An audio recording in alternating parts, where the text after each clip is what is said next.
మనం ఎప్పుడైనా సరే ఏకవచనం బహువచనం రాసేటప్పుడు బహువచనం ఏం చేస్తాం, చివర్లో లు యాడ్ చేస్తాం కదా ఎప్పుడైనా సరే.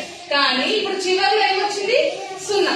ఇప్పుడు చివర్లో సున్నా వస్తే ఎలా రాయాలి అంటే, ఇక్కడ తోరణం ఉంది కదా, ఈ సున్నా పోయేసి ఏమవుతుంది, అనాకేమవుతుంది, దీర్ఘం వస్తుంది. ఓకేనా, తోరణం ఏమవుతుంది అప్పుడు, తోరణాలు.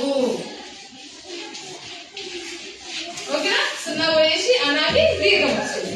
నెక్స్ట్ ఏమంటే పావురం ఏమొస్తుంది, వెరీ గుడ్, పావురాలు. నెక్స్ట్ కమలం అంటే కమలాలు, లంలు కాదు మళ్ళా, కమలాలు. లాగు దీర్ఘం, సున్నా పోతుంది, లాగు దీర్ఘం వస్తుంది. నెక్స్ట్ ఫలకం, ఫలకాలు, ఫలకాలు దీర్ఘం.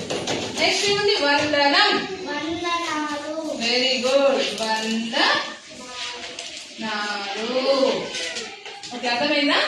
ఓకే.